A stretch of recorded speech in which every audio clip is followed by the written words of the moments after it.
अन्य समाचारों तरफ आगे बढ़ीए। राज्य में सरकारी भर्ती में पेपर लीकનો મામલો। जो कि लोकायुक्ते राज्य सरकारना કેટલાક મહત્વના સૂચનો કર્યા। સિસ્ટમને પારદર્શી અને જવાબદાર બનાવવામાં આવે તેવા સૂચનો કરવામાં આવ્યા છે। ભવિષ્યમાં પેપર લીકની ઘટના અટકાવવા માટે કાર્યપદ્ધતિમાં સુધારો થાય તે જરૂરી છે। પ્રશ્નપત્રો માત્ર સરકારી પ્રેસમાં જ પ્રિન્ટ કરવામાં આવે, સાથે સાથે ખાનગી પ્રેસમાં પેપર છપાતા હોય તો ગુપ્તતા જાળવવા માટે સુધારા થાય।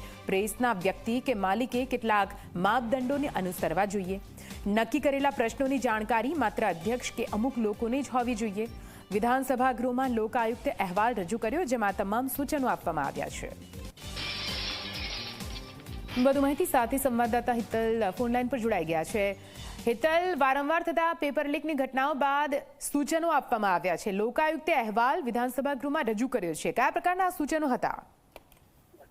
जी ચોક્કસ નિધિ, એવું કહી શકાય કે જે પ્રકારે રાજ્યમાં પેપરો ફૂટવાની ઘટના બની રહી હતી અને તેના જ કારણે ગૌણ સેવા પસંદગી મંડળના પરિપ્રેક્ષમાં કેટલીક ફરિયાદો લોકાયુક્તને પણ મળી હતી અને લોકાયુક્તે પોતાનો જે અહેવાલ રજૂ કર્યો છે, અહેવાલમાં ગૌણ સેવા પસંદગી મંડળને પરીક્ષા પદ્ધતિથી માંડીને અનેક ફેરફારોનું સૂચન કર્યું છે। એ સૂચનમાં સ્પષ્ટ રીતે જોવા જઈએ તો એક તો પહેલા પેપર જ્યારે નીકળે છે ત્યારે ત્યાંથી જ કયા પ્રકારની વિશ્વસનીયતા અને સુરક્ષા જળવાવી જોઈએ એ માટે જવાબદાર એજન્સીથી માંડીને તમામ લોકો પર ભાર મૂકવામાં આવ્યો છે। ખાસ કરીને સરકારી પ્રિન્ટિંગ પ્રેસમાં જે પેપર છપાવવા જોઈએ એ પ્રકારનો જે સૂચન છે એ સૂચન લોકાયુક્ત દ્વારા કરવામાં આવ્યું છે। સાથે સાથે જો ખાનગીમાં છાપવાની વાત આવે તો તેની સુરક્ષા અને વિશ્વસનીયતા રહે એ પ્રકારની કાર્યપદ્ધતિ અપનાવી જોઈએ એ પ્રકારનું પણ સૂચન છે। સાથે સાથે જે પ્રશ્ન નીકાળવામાં આવે છે એ પ્રશ્ન નીકાળતી વખતે ખૂબ ઓછા લોકોને એની જાણ થાય, ચેરમેન જેવા કક્ષાના વ્યક્તિઓ સિવાય કોઈને જાણકારી ન હોય